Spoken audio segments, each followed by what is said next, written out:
Assalamualaikum warahmatullahi wabarakatuh. Perkenalkan, nama saya Salma Fira Dewi. Saya dari kelas 12 TKJ 2. Kali ini saya akan menjelaskan sedikit materi pada mata pelajaran PKN atau Pendidikan Kewarganegaraan tentang perlindungan dan penegakan hukum di Indonesia.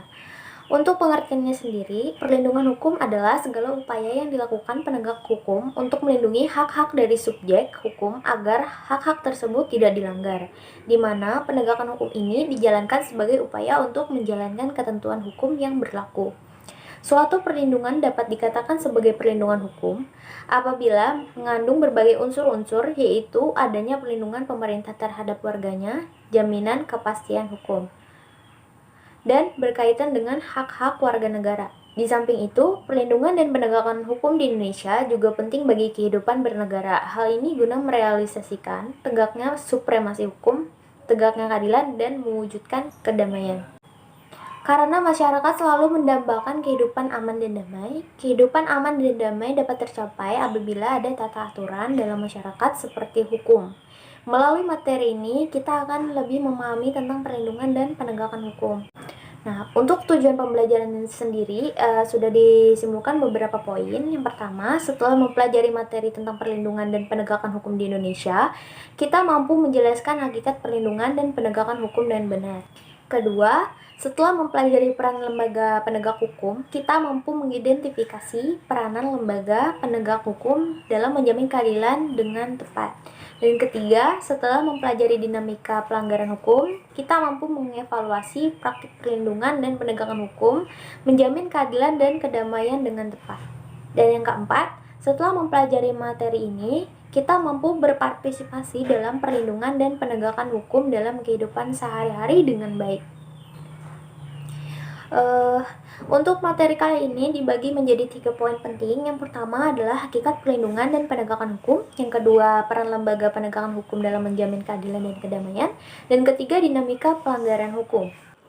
Untuk poin yang pertama, yaitu hakikat perlindungan dan penegakan hukum. Di sini terbagi lagi menjadi 2. Yang pertama adalah konsep perlindungan dan penegakan hukum. Konsepnya, perlindungan hukum dilakukan dalam rangka mencegah terjadinya pelanggaran hukum, dan penegakan hukum dilakukan dalam rangka menciptakan ketertiban dalam masyarakat yang dilakukan oleh aparat penegak hukum. Yang kedua, pentingnya perlindungan dan penegakan hukum. Nah, faktor yang mempengaruhi perlindungan dan penegakan hukum terbagi menjadi 5. Yang pertama adalah hukumnya, kedua kebudayaan, ketiga penegak hukum, 4 masyarakat, dan 5 sarana atau fasilitas. Poin yang kedua yaitu peran lembaga penegak hukum dalam menjamin keadilan dan kedamaian. Di sini terbagi lagi menjadi 5 poin. Yang pertama, peran Kepolisian Negara Republik Indonesia. Perannya yaitu memelihara keamanan dan ketertiban masyarakat, menegakkan hukum, dan memberikan perlindungan, pengayuman, dan pelayanan kepada masyarakat. Peranan yang kedua adalah peran Kejaksaan Republik Indonesia. Perannya adalah menegakkan supremasi hukum, perlindungan kepentingan umum, penegakan hak asasi manusia, pemberantasan korupsi, kolusi, dan nepotisme atau KKN. Yang ketiga, peran hakim sebagai pelaksana kekuasaan kehakiman. Perannya yaitu lembaga peradilan di Indonesia dibagi atas 2 mahkamah, yaitu Mahkamah Agung dan Mahkamah Konstitusi. Hakim adalah penjabat peradilan negara yang diberikan wewenang oleh undang-undang untuk mengadili. Yang keempat adalah peran advokat dalam penegakan hukum, yaitu menegakkan hukum dan memberikan rasa keadilan kepada setiap orang yang membutuhkan jasanya. Dan peran yang kelima yaitu peran Komisi Pemberantasan Korupsi atau KPK. Perannya di sini adalah melakukan pemberantasan tindak pidana korupsi. Yang ketiga itu dinamika pelanggaran hukum, dan di sini terbagi lagi menjadi 3 bagian. Yang pertama adalah berbagai kasus pelanggaran hukum. Nah, di sini tentang penyebab pelanggaran hukum, yaitu pandangan pelaku yang menganggap kejahatan sebagai sesuatu yang biasa dan hukum yang berlaku sudah tidak sesuai perkembangan masyarakat.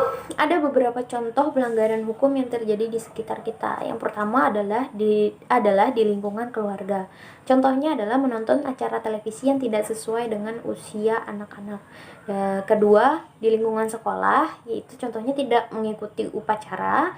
Ketiga, di lingkungan masyarakat, yaitu mangkir, tidak tugas ronda malam atau bolos bahasanya. Dan yang keempat di lingkungan bangsa dan negara, yaitu melakukan korupsi.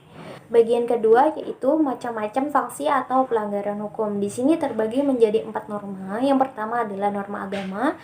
Pengertiannya adalah petunjuk hidup yang berasal dari Tuhan yang disampaikan melalui utusannya yang berisi perintah, larangan, dan anjuran. Contohnya adalah beribadah, larangan berjudi, gemar beramal. Nah, sanksinya adalah ada sanksi yang secara tidak langsung karena akan diterima di akhirat, yaitu tentang pahala atau dosa. Yang kedua, norma kesusilaan. Pengertiannya adalah aturan yang datang atau bersumber dari hati nurani manusia tentang baik dan buruknya suatu perbuatan. Contohnya, berlaku jujur, bertindak adil, dan menghargai orang lain. Sanksinya bersifat tidak tegas karena hanya diri sendiri yang merasakan atau merasa bersalah, menyesal, ataupun malu. Untuk norma yang ketiga yaitu norma kesopanan. Pengertiannya adalah peraturan hidup yang timbul dari hasil pergaulan segolongan manusia di dalam masyarakat dan dianggap sebagai tuntutan pergaulan sehari-hari dalam masyarakat.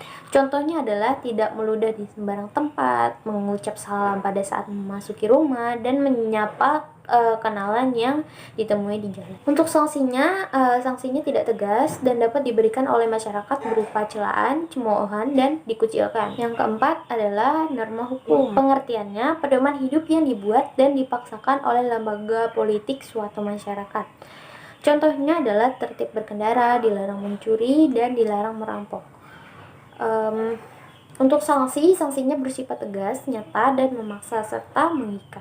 Mengapa sanksi norma hukum bersifat tegas dan nyata? Karena aturan norma hukum dibuat secara material dalam peraturan perundang-undangan dan ditetapkan kadar hukumnya berdasarkan perbuatan yang dilanggarnya.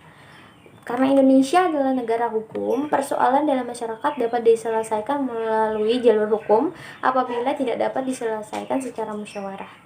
Bagian yang ketiga adalah partisipasi dalam perlindungan dan penegakan hukum. Nah, contohnya di sini, misalkan di lingkungan masyarakat aktif dalam melaporkan dugaan tindak kriminal di sekitarnya, dan masyarakat juga aktif mengawasi berjalannya penyelidikan atas kasus kriminal yang dilakukan aparat penegak hukum.